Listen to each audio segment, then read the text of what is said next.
safety is paramount, and now technology is helping our surf lifesavers keep us safe in the seas.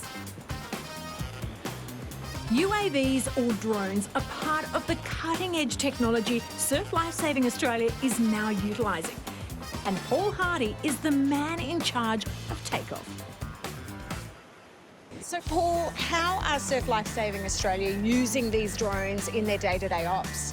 Yep, so we use them right from the start of the day, looking at the conditions out on the beach, looking where rips are. Then we're keeping an eye out for wildlife, sharks, turtles, dolphins, everything you can think of. I mean, the technology is just incredible. Have you seen an improvement in the safety and then, of course, rescues as well? Yep, so firstly with shark sightings, we can reopen beaches way quicker. As soon as we see the shark swim out of the area, then we can reopen the beach, whereas before they'd stay shut for the whole day.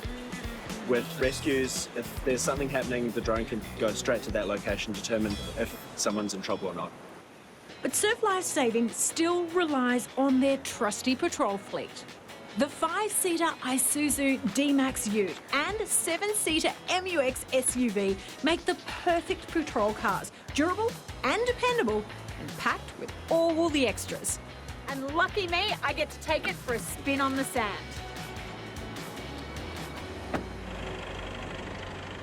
It's quite roomy on the inside, and the cab itself feels really quite comfortable.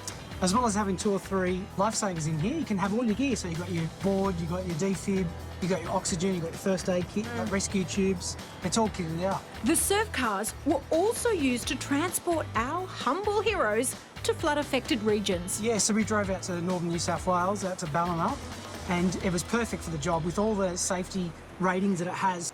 If you see one of these patrol cars driving by or one of the red and yellow drones in the air, make sure you stop and say hi and thank you, because you know you're in safe hands.